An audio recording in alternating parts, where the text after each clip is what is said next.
Salam değerli izləyicilər, 25 aprel 2026-cı il bir vacib xəbəri diqqətinizə təqdim edirəm. Şagird valideynlərinin nəzərinə bu videonu hər kəslə paylaşın. Burada üstəgəl işarəsinə vuraraq kanalımıza abunə olun. Şagird yer dəyişməsi müvəqqəti olaraq dayandırılır. 4-cü və 6-cı siniflərdə təhsil alanların nailiyyətlərinin qiymətləndirilməsi məqsədi ilə monitorinqlər təşkil ediləcək. Bu barədə Məktəbəqədər və Ümumi Təhsil üzrə Dövlət Agentliyi məlumat yayır.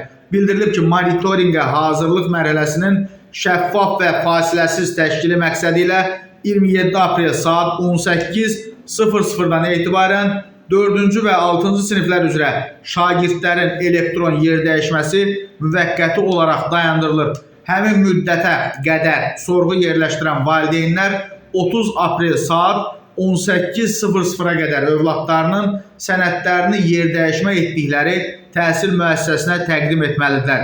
Monitorinq prosesi başa çatdıqdan sonra bu siniflər üzrə yer dəyişmə prosesi yenidən aktiv ediləcək.